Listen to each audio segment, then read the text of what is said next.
મુખ્યમંત્રી શ્રી ભૂપેન્દ્રભાઈ પટેલ કવાંટ ગેર મેળા પર આધારિત ટપાલ ટિકિટ અને વિશેષ કવરનું અનાવરણ કર્યું. પોસ્ટ માસ્ટર જનરલ કૃષ્ણકુમાર યાદવે ટપાલ ટિકિટની પ્રથમ નકલ મુખ્યમંત્રીશ્રીને ભેટમાં આપી.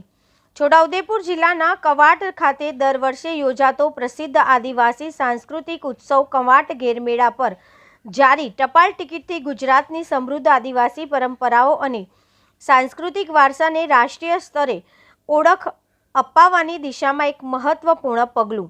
મુખ્યમંત્રી ભૂપેન્દ્ર પટેલ કવાંટ ગેર મેળાની સાંસ્કૃતિક મહત્તાને ઉજાગર કરતી ટપાલ ટિકિટ અને વિશેષ કવરની પ્રથમ પ્રતનું ગાંધીનગરમાં અનાવરણ કર્યું હતું. ઉત્તર ગુજરાત તથા દક્ષિણ ગુજરાત પરિક્ષેત્રના post master general Shri Krishnakumar યાદવે મુખ્યમંત્રી શ્રી ભૂપેન્દ્ર પટેલને આ ટપાલ ટિકિટ અને કવરની ભેટ આપી હતી.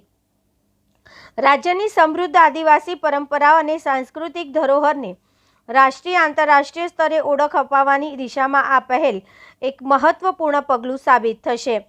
આ અવસરે છોટાઉદેપુર લોકસભા સાંસદ શ્રી જસુભાઈ રાઠવા, ધારાસભ્ય અભયસિંહ તડવી, છોટાઉદેપુરના કલેક્ટર ગાર્ગી જૈન, પ્રવર ડાક અધિક્ષક શ્રી આર.બી. ઠાકોર અને રાઠવા આદિવાસી સમુદાયના પ્રતિનિધિઓ ઉપસ્થિત રહ્યા હતા.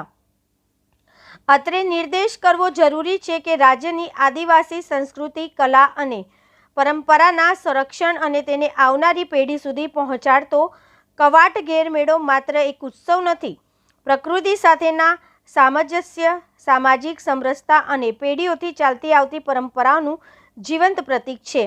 આ મેળો સમૃદ્ધ સાંસ્કૃતિક ધરોહર અને આદિવાસી જનજીવનની ઉન્નત અભિવ્યક્તિ સાથે વિરાસતભી વિકાસભીને પણ ઉજાગર કરે છે. શેખ મુઝફ્ફર નઝર, છોટાઉદેપુર.